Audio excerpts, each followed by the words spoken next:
Hello guys, welcome back channel. तो episode की शुरुआत में हमें फैटी को दिखाया जाता है। फैटी अपने पीछे आते हुए ज़ॉम्बीज़ को देखकर कहता है, तुम आज मुझे नहीं खा पाओगे। फैटी अपने आगे उस आइलैंड को देखकर कहता है, हाँ ये यहीं है। फैटी कहता है, अगर मैं पानी में चला जाऊंगा तो मैं सेफ हो जाऊंगा। फैटी लेक के करीब पहुंच ही जाता है, मगर पीछे से आकर एक पाँव कटा ज़ॉम्बी फैटी के पाँव को आकर पकड़ लेता है। फैटी उस ज़ॉम्बी को देखता है और कहता है, बास्टर्ड।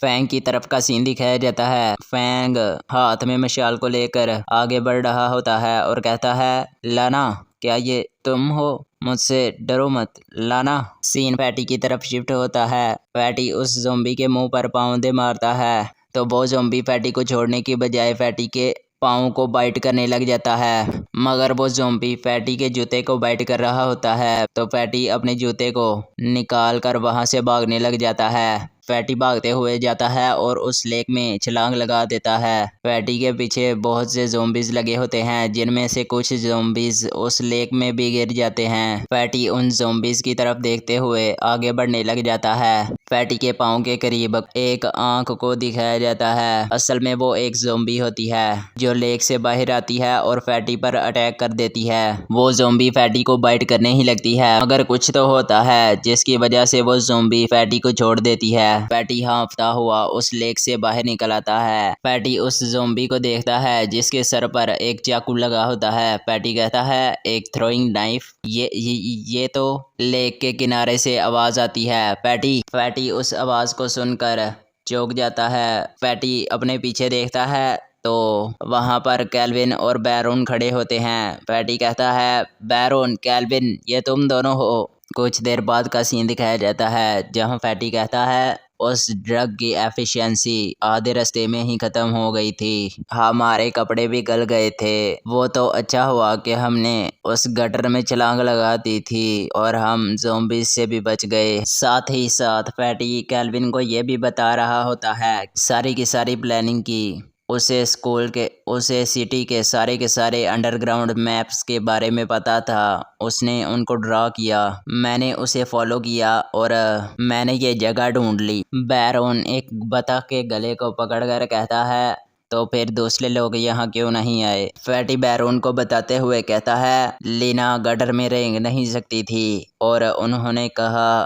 तो कैल्विन कहता है, उन्होंने क्या कहा? तो फैटी कहता है, उन्होंने कहा कि। तो बैरोन कहता है, कुछ लोग परेशान हो रहे थे कि हम अपने एनिमीज़ को यहाँ तक लीड कर देंगे अगर हम कैप्चर हो जाएंगे। तो फैटी घबराते हुए कहता है, मैं और स्काइलर तुम दोनों पर भरोसा करते हैं, मगर ये फैंग ने कहा था। वो कैल्विन फैटी के कंधे पर हाथ रखता है और कहता है, रिलैक्स। कैल्विन कहता है, ये अभी के लिए ठीक है, बाकी चीज़ें ज़्यादा इम्पोर्टेंट नहीं हैं। बैरोन कैल्विन को कहता है, कैल्विन अंधेरा हो रहा है। फैटी कहता है, तुमने वहाँ से एस्केप कैसे किया? तो बैरोन कहता है, वो तो कैल्विन का किया कराया है। ये तो कैल्विन का छोटा सा सेक्रीफाइस है। कैल्विन बैरोन को चिढ़ते हुए कहता है, शट अप। कुछ देर बाद हमें कैल्विन और बाकी सबको झाड़ियों के अंदर दिखाया जाता है। कैल्विन अपने सामने गटर को देखकर कहता है, ये तो बहुत ज़्यादा दूर है। क्या हमें वाकई इतना दूर जाना होगा? फैटी कहता है, हमें बस इतना तेज़ भागना है कि कोई भी ज़ॉम्बी हमें पकड़ ना पाए। फैंग हमारे लिए ढक्कन को खोल देगा, हमें बस डायरेक्टली उस गटर में जंप करना है। कैल्विन कहता है, मुझे लगता है वो अब की बार भी हमारे प्लान को पूरी तरह से बिगाड़ देगा। कैल्विन कहता है, तो रेडी हो? 1। फैटी कहता है, हाँ। बैरोन कहता है, तुम हमें सीधा सीधा क्यों नहीं भागना चाहिए, ऐसे क्यों गिनती कर रहे हो? कैल्विन कहता है, चलो। तो फैटी कहता है, ओके। बैरोन कहता है, ये हो क्या रहा है? तुम पागल तो नहीं हो गए? बैरोन ये सोच ही रहा होता है, मगर दूसरी तरफ से ज़ॉम्बी आकर बैरोन पर अटैक करता है। कैल्विन और फैटी भी पीछे मुड़कर देखते हैं तो हैरान हो जाते हैं। बैरोन के मुंह से उस ज़ॉम्बी के अटैक करने की वजह से खून निकल रहा होता है। ज़ॉम्बी को दिखाया जाता है जो कि ज़ॉम्बी नंबर 1 होता है, जिसे वो बोम आकर रखा था, मगर ये फिर से अपनी गर्दन को रीजनरेट कर चुका होता है। बैरोन पीछे जाकर गिरता है और खांसने लग जाता है। कैल्विन उस ज़ॉम्बी को देखकर कहता है, ज़ॉम्बी 1, इसका दोबारा से सिर कैसे उग गया? एक्स और वाई कैल्विन और बाकी सब पर एक ड्रोन की मदद से नज़र रख रही होती हैं। इस ज़ोंबी में क्या इंजेक्ट किया गया है कि इसने अपने सिर को दोबारा से उगा लिया और फिर से और ज़्यादा म्यूटेट हो रहा है और अपने नाखून को चबाते हुए कहती है डोंट हर्ट माई कैल्विन। जेड कहती है तुम्हें क्विट कर देना चाहिए। कैल्विन और बाकी सब की तरफ सीन दिखाया जाता है। कैल्विन कहता है तुम बैरोन को बचाओ, मैं उस ज़ोंबी को संभालता हूँ। फैटी कहता है ओके। बैरोन कहता है तुम दोनों मेरी फिक्र मत करो, तुम दोनों यहाँ से भागो, जाओ यहाँ से। ज़ोंबी कैल्विन और फैटी की तरफ अटैक करने के लिए जंप करता है तो बैरोन भी जल्दी से जंप करके उस ज़ोंबी के गले को अपने हाथ की मदद से जकड़ लेता है और उसकी गर्दन को जोर लगाकर तोड़ देता है। वाई ये देखकर कहती है इनक्रेडिबल, ये कैसे हो सकता है। जेड कहती है उसने नोटिस कर लिया कि उस ज़ोंबी का हेड पूरी तरह से नहीं उगा है, उसने इसी बात का फ़ायदा उठाया। ज़ोंबी नीचे गिर जाता है। कैल्विन और फैटी का मुंह खुला का खुला रह जाता है। बैरोन को दिखाया जाता है जिसके पूरे हाथ पर खून लगा होता है। कैल्विन कहता है बैरोन कहता है चलो यहाँ से चलते हैं, जल्दी करो। फैटी कहता है मगर तुम्हारा बाजू। कैल्विन कहता है चलो जल्दी से चलो, हम उसे नीचे जाकर हैंडल कर लेंगे, ज़ोंबी आ रहे हैं, चलो जल्दी करो उससे पहले कि हम ज़ोंबी से गिर जाएं। फैटी फैंग को ज़ोर ज़ोर से बुला रहा होता है मगर फैंग गटर के ढक्कन को नहीं खोलता। तो कैल्विन कहता है क्या तुम श्योर हो कि ये वही ढक्कन है, मतलब कि वही गटर है। फैटी कहता है मैं श्योर हूँ, ये मैं गलत नहीं हो सकता। बैरोन कहता है और भी ज़्यादा ज़ोंबीज़ यहाँ आ रहे हैं। कैल्विन गुस्से से फैंग का नाम लेता है और कहता है गटन के ढक्कन को खोलो। फैटी जोर से चिल्लाता है फैंग उस ढक्कन को खोल देता है और कहता है जल्दी करो। तो फैटी कहता है क्या तू बहरा तो नहीं साले। फैंग कहता है डायरेक्टली जंप करो, आ जाओ। कैल्विन कहता है हम गिरने से मर तो नहीं जाएंगे। तो बैरोन कहता है इतना ज़्यादा सोचने की ज़रूरत नहीं है, चलो चलते हैं। फैटी उस गटर में गिरता जा रहा होता है और फैटी नीचे गिरता है तो ज़ोर से चीख मारता है। ज़ोंबीज़ ने उन्हें ऊपर पूरी तरह से घेर लिया होता है। कैल्विन और बैरोन भी उस गटर में जंप कर देते हैं। तो फैंग उन ज़ोंबीज़ के करीब आने से पहले ही उस गटर के ढक्कन को बंद कर देता है तो सारे के सारे ज़ोंबीज़ उस गटर के ढक्कन पर आकर गिर जाते हैं। कैल्विन कहता है यह इतना गहरा क्यों है। कैल्विन नीचे जाकर किसी चीज़ पर गिरता है और कहता है ये इतना ज़्यादा। कैल्विन अपने ऊपर देखता है तो बैरोन भी नीचे आ रहा होता है। बैरोन कहता है जल्दी से हटो। कैल्विन के पास वहां से हटने का टाइम नहीं होता। फैटी कैल्विन को पकड़ता है और उसे पीछे ले जाता है तो बैरोन भी उसी चीज़ पर आकर गिरता है। फैटी कहता है कैल्विन क्या तुम ठीक हो। तो बैरोन कहता है ये तो एक ज़ोंबी है और ये ज़ोंबी पानी के ऊपर फ्लोट कर रही होती है। फैंग ऊपर से कहता है ऑलमोस्ट इस ज़ोंबी ने स्नेक अटैक कर ही दिया था, लेकिन इस ज़ोंबी ने तकिए का काम बहुत अच्छे तरीके से किया है। कैल्विन बैरोन की शर्ट को ऊपर करते हुए कहता है बी केयरफुल, ये टाइम बाय टाइम और ज़्यादा पावरफुल होता चला जाएगा। तो फैंग कहता है तो फिर क्या होगा जब इसकी स्किन बर्न हो जाएगी। तो फैटी कहता है देखो ये फैटी बहुत ज़्यादा बकवास करता है। फैटी कह रहा होता है कि अगर इसकी स्किन बर्न हो गई तो ज़ोंबी का खून इसके खून के साथ मिल जाएगा। तो फैंग कहता है क्या। तो कैल्विन कहता है ये तो बहुत ज़्यादा स्ट्रेंज है, ये अभी भी बर्न नहीं हुआ है। तो फैंग कहता है वो देखकर लगता है कि ये इतना भी ज़्यादा स्केरी नहीं है। फैटी बैरोन के हाथ को पकड़कर कहता है हे बैरोन तुम कौन से क्रिएचर हो, कहाँ से आए हो तुम।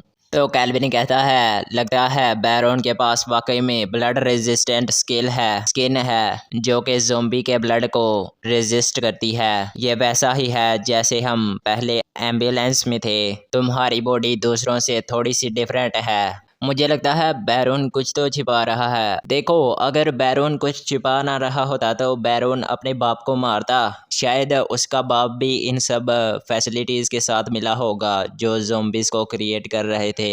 बैरोन का बाप शायद से इस पर एक्सपेरिमेंट करता होगा। बैरोन बात को बदलते हुए कहता है चलो हम स्काइलर और दूसरों से मिलने चलते हैं। तो फैटी कहता है हाँ ठीक है चलो, वो भी परेशान हो रहे होंगे। फैटी कहता है हम तो बहुत ज़्यादा क्लोज थे, उस ज़ोंबी वन ने हमें फिर से ढूंढ लिया और वो बहुत ज़्यादा स्ट्रोंग है, अगर अगली बार फिर से उसने हमें ढूंढ लिया तो हम क्या करेंगे। तो बैरोन कहता है वो वायरस अभी के लिए किसके पास है। तो फैटी कहता है वो तो फैटी बताने ही लगता है, मगर कैल्विन उससे पहले फैटी के मुंह पर हाथ रख देता है और कहता है श्श, और फिर दीवार पर लिखते हुए कहता है बोलना मत, वो हमें सुन सकते हैं। दूसरी तरफ वाकई ही जेड कान के साथ कुछ लगा कर सुन रही होती है। जब जेड को आवाज नहीं आती तो जेड कहती है शिट, ये क्या कचरा है। तो वाई चंगू मंगू को पकड़ कर कुछ कर रही होती है और कहती है क्या हुआ। वाई कहती है शायद से अंडरग्राउंड के सिग्नल्स बहुत ज्यादा खराब होंगे, इसलिए ऐसा हो रहा है। तो जेड कहती है हे ये तुम क्या कर रही हो। तो वाई कहती है ये बड़ी करने वाली एक्सरसाइज है, कैल्विन को ज़रूर से ही ये पसंद आएगी। तो ये सुनकर जेड अजीब तरीके से वाई को देखने लग पड़ती है। फैटी और फैंग एक जगह बैठे होते हैं। फैटी कहता है ज़ॉम्बीज़ यहाँ से जा चुके हैं। तो फैंग कहता है ज़्यादा चिंता करने की ज़रूरत नहीं, वैसे भी वो हमें स्मेल नहीं कर सकते क्योंकि ज़ॉम्बीज़ का ब्लड उनके आसपास पड़ा हुआ है। वैसे भी बहुत ज़्यादा अंधेरा हो चुका है, हमने और ज़्यादा वेट किया अंधेरा होने से पहले, तो मुझे डर है कि हम वापस नहीं जा पाएंगे। तो फैटी कहता है कैल्विन बैरून। तो फैंग को कहता है बस और थोड़ी देर इंतज़ार करो। फैंग कहता है मैं बाद में स्काइलर से बात करूंगा कि वो देखे कि वो लीना को बचा सकती है कि नहीं। बैरून और कैल्विन का सीन दिखाया जाता है। कैल्विन कहता है अगर लीना कुछ ना भी कर पाएगी तो हम उसे छोड़ेंगे नहीं। तो बैरून कहता है राइट। तो कैल्विन कहता है मगर हमने लीना से कुछ भी फाइंड नहीं किया है, और अपने सिर को हिलाकर बैरोन को इशारा करता है। तो बैरोन कहता है मुझे भी ऐसा ही लगता है, लीना अभी के लिए हमसे और ज़्यादा छुप नहीं सकती है। बैरोन वहाँ से खून की मदद से कुछ लिखने लग जाता है और कहता है वो ज़ॉम्बी जिससे हमने फाइट की थी उसे संभालना इतना भी ज़्यादा आसान नहीं था, हमें अगली बार से केयरफुल रहना होगा। बैरोन वहाँ पर लिखता है कि मैं पूरे टाइम जगा हुआ था। कैल्विन अपने मन में सोचते हुए कहता है डूड आई नो कि तुम इम्यून हो इस ज़ॉम्बी ब्लड से, मगर इस तरह भी मत करो। बैरोन वहाँ पर लिखता है मैं पूरे टाइम जगा हुआ था और मैंने उन सब पर ध्यान रखा था, तुम्हें वाकई में लगता है कि उन्होंने हमारे ऊपर कोई बग लगा रखा है, ऐसी कोई चीज़ जिससे वो हमारी आवाज़ सुन रहे हैं। कैल्विन बैरोन को साथ साथ ये भी कह रहा होता है कि तुम्हें वाकई में लगता है कि यहाँ एनिमीज़ हैं हमारे पास। कैल्विन कहता है मैं इसके बारे में कुछ ना कुछ तो सोचूंगा। अब मैं तुम्हें समझाता हूँ कि ये क्या बकचोदी कर रहे हैं। असल में ये इसलिए ऐसे बात कर रहे हैं कि जेड इनकी बातों को ठीक तरीके से ना सुन सके। जेड की तरफ सीन शिफ्ट होता है। जेड इन्हें सुनते हुए कहती है लेकिन उनके शब्द एक दूसरे के साथ सेंस क्यों नहीं बना रहे हैं। वाई कहती है थोड़ा सा सब्र करो, जब वो उन लड़कियों के साथ मिलेंगे तो हम तब एक्शन लेंगे, तो तब हम उन सब को मार डालेंगे, तो तब हम उन सब को मार डालेंगे। जेड कहती है हे शांत हो जाओ। असल में वाई अपने लव के राइवल को एलिमिनेट करना चाहती है। जेड कहती है ये लो और जाओ सैटेलाइट इमेजेस को देखो और पता लगाओ कि जेम्स कहाँ है। तो वाई कहती है वो तो पहले ही बदल चुका है ज़ॉम्बी में। तो जेड कहती है नहीं, अगर वर्ल्ड एंड भी हो जाएगा तो वो तब भी नहीं मरेगा। तुम बोल गई कि बॉस ने उस पर क्या जजमेंट की थी कि वो एक स्कॉर्पियो है। तो ये सुनकर वाई कांपने लग जाती है। जेड को कुछ सुनाई देता है जिसकी वजह से जेड चौंक जाती है। कैल्विन उल्टी करता है और कहता है मैंने ढूंढ लिया। कुछ देर बाद का सीन दिखाया जाता है जहां ज़ॉम्बीज़ रोड पर चल रहे होते हैं और एक लेज़र एक ज़ॉम्बी के सर में आकर लगती है। वाई और जेड वहां आते हैं और उस ज़ॉम्बी के सर में से वो बग निकालते हैं। वाई कहती है ये देखो मैंने ढूंढ लिया। जेड कहती है डैम इट ब्रैट, और ज़ोर से चीख मारती है मैं तुम्हें नहीं जाने दूंगी। और यहीं ये एपिसोड ख़त्म हो जाता है। देखो मैंने कहा था मैं उस FBI वार्निंग को कंप्लीट करूँगा, मतलब एक्सप्लेन करूँगा इसमें, तो मैं अभी तो एक्सप्लेन नहीं कर सकता, मुझे कॉलेज जाना है। मैं आज सुबह सुबह बैठकर रिकॉर्डिंग कर रहा था, इसलिए मुझे अभी तैयारी करनी है कॉलेज के लिए। एक और चैप्टर है, मैंने उस चैप्टर को पढ़ा है।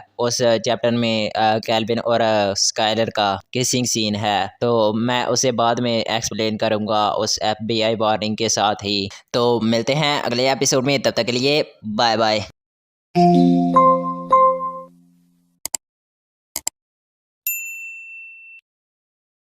सो hello guys, welcome back channel. तो एपिसोड की शुरुआत वहीं से होती है जहां जेड चिल्लाते हुए कह रही होती है कि मैं तुम्हें नहीं जाने दूंगी। थोड़ी देर के बाद हमें एक गटर का सीन दिखाया जाता है जिसका ढक्कन खुलता है और उससे पैटी और कैल्विन बाहर निकलते हैं। पैटी कहता है जल्दी करो, बाहर निकलो।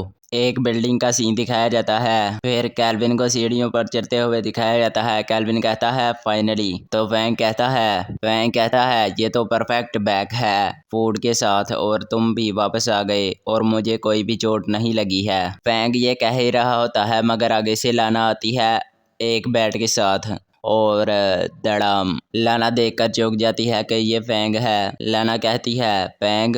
तो फैंग जिसके 3-4 दांत टूट गए होते हैं कहता है लाना ये मैं था। स्काइलर दरवाजे को खोल कर आती है और कहती है क्या हो रहा है। कैल्विन स्काइलर की तरफ देखता है तो स्काइलर का ध्यान भी कैल्विन की तरफ जाता है। तो स्काइलर की आंखों में आंसू आ जाते हैं और स्काइलर कहती है गाइस तुम सब वापस आ गए, क्या तुम सब ठीक हो। बैरोन और कैल्विन दोनों ने फैंग को उठाया होता है और फैंग बेहोश हो चुका होता है। कैल्विन और बैरोन स्काइलर को कहते हैं वी आर बैक। थोड़ी देर बाद का सीन दिखाया जाता है जहां लीना कहती है ये तो कैल्विन और बैरोन वापस आ गए हैं। लीना को दिखाया जाता है जिसकी हालत बहुत ज्यादा खराब होती है। कैल्विन कहता है लीना। तो स्काइलर कैल्विन के कान में बताती है कि लाना पूरी तरह से ब्लाइंड हो चुकी है, मतलब कि अंधी हो चुकी है। हमने उसे बताया है कि फैंग पहले से ही मारा जा चुका है, उसे अब तुम प्रवोक मत कर देना। लीना कैल्विन को कहती है मैं अब ये नहीं कर पाऊंगी, तुम लाना के साथ यहाँ से चले जाओ, यहाँ पर रुक कर अपनी डेथ का वेट मत करो। तो कैल्विन स्काइलर को कहता है क्या तुम्हारे पास अभी भी सैटेलाइट फ़ोन मौजूद है। तो स्काइलर कहती है हाँ मेरे पास है, ये टूट चुका है, क्या हम अभी भी इसे फिक्स कर सकते हैं। कैल्विन उस फोन को चेक करते हुए कहता है हमें और ज़्यादा रिस्क लेने की ज़रूरत नहीं है, इसका एंटीना ही टूटा है, इसके अंदर के सारे पार्ट्स वो सही सलामत हैं। अगर हमने इसे फिक्स कर लिया तो हम आउटसाइड वर्ल्ड के साथ कांटेक्ट कर सकते हैं। अगर हमने इसे फिक्स कर लिया तो हम आउटसाइड वर्ल्ड के साथ कांटेक्ट कर सकते हैं। रात हो जाती है और हमें फैंग को अकेला बिल्डिंग के टॉप पर दिखाया जाता है। फैंग कहता है मुझे एक कोट की ज़रूरत है। लीना बता रही होती है कि मैं सारे के सारे अंडरग्राउंड रास्तों के बारे में जानती हूँ, हमारे पास ज़ोंबीज़ को अवॉइड करने का बस एक ही तरीका है, मैं तुम्हें रास्ता बता देती हूँ, तुम्हें उसे याद करना होगा। अगर तुम्हें सैटेलाइट फ़ोन के कंपोनेंट की ज़रूरत है तो उसके लिए तुम्हें इंफॉर्मेशन और इंजीनियरिंग डिपार्टमेंट के अंदर जाना होगा अंडरग्राउंड पाइप्स की मदद से। मैं तुम्हें सारा रास्ता बता देती हूँ, तुम उसे याद कर लेना और इसमें एक भी गलती नहीं होनी चाहिए। स्काइलर उठकर एक कमरे के अंदर जाने लगती है तो कैल्विन उसे कमरे के अंदर जाते हुए देख लेता है। स्काइलर उस कमरे के अंदर जाकर बैठ जाती है तो कैल्विन आते हुए कहता है तुम सबको छोड़कर यहाँ अकेली क्यों आई हो। स्काइलर कहती है नहीं, मैं बस थोड़ी देर के लिए अकेला रहना चाहती हूँ। तो कैल्विन वहाँ आकर स्काइलर के साथ बैठ जाता है और कहता है कल सारे के सारे लड़के वहाँ जा रहे हैं, तुम्हें यहाँ रहना है और इन 2 लड़कियों का ध्यान रखना है। तो स्काइलर कहती है ठीक है, बी केयरफुल। तो कैल्विन कहता है अब हमें और ज़्यादा भागने की ज़रूरत नहीं है, वाई और जेड से हम अब सब ठीक हैं। तो कैल्विन ब्लश करते हुए कहता है तुम अपना ब्लड दोबारा से निकलने मत देना, हमें अभी भी पता नहीं चला है कि तुम्हारे ब्लड में कौन सा वायरस है, पिछली बार भी सिचुएशन बहुत ज़्यादा रेकलेस हो गई थी। स्काइलर कहती है मैंने अपना ब्लड बैरोन को दिया था इन जैसी सिचुएशन के लिए, मेरा प्लान उसे तुमसे छुपाने का नहीं था, मगर जब अचानक मैंने ज़ोंबीज़ को तुम्हारी तरफ भागते हुए देखा तो मैं डर गई थी, मैं बहुत ज़्यादा डर गई थी। मुझे लगा कि मैं वो हूँ जिसकी वजह से तुम सब इस ट्रबल में पड़ गए हो। इससे पहले जब मैंने सरवाइव किया था तो मुझे लगा था कि मैं इत्तेफाक से सरवाइव कर गई हूँ, मुझे लगा कि मैं मरने वाली हूँ, इसलिए यही बात है, मैं मौत से नहीं डरती। लेकिन अब मैं बहुत ज़्यादा डर गई थी, मैं बहुत ज़्यादा डरती हूँ, मैं तुम्हें खोने से डरती हूँ गाइज, मैं खोने से डरती हूँ होप को, मैं ऐसे ही और ज़्यादा नहीं रहना चाहती हूँ। क्यों ऐसे चीज़ें ऐसी क्यों हो गई, क्यों लाइफ इतनी ज़्यादा हार्ड हो गई है। और स्काइलर बहुत ज़ोर ज़ोर से रोने लग जाती है। तो केल्विन स्काइलर के आंसुओं को पोंछते हुए कहता है, ट्रस्ट मी, ये आखिरी बार होगा। जब हमने सैटेलाइट फ़ोन को फिक्स कर लिया तो हम यहाँ से सेफली बाहर निकल जाएंगे और हम अपनी नॉर्मल लाइफ में दोबारा से वापस चले जाएंगे। स्काइलर ये सुनकर केल्विन की तरफ देखते हुए ब्लश करना शुरू कर देती है। तो केल्विन कहता है, मैं केल्विन हमेशा जो कहता हूँ वो करता हूँ, ये तुम्हें भी पता है। पिछली बार केल्विन इससे आगे कुछ कह ही पाता उससे पहले। तो सीरीज़ की एंड पर हमें फैंग को दिखाया जाता है जो एक जगह बैठा रो रहा होता है और लाना को याद कर रहा होता है। मुझे तुम्हारा तो पता नहीं, पर मैं इस एंडिंग से पूरी तरह से सेटिस्फाइड हूँ। वो मैंने जो कहा था मैं उस FBI वार्निंग को एक्सप्लेन करने वाला हूँ। सच बताऊँ तो मैं उसे अगर एक्सप्लेन करूँगा तो मेरे एल लग सकते हैं। तुम इसे एक कॉपीराइट के जैसे समझ सकते हो, मगर ये एक कॉपीराइट से बहुत ज़्यादा है।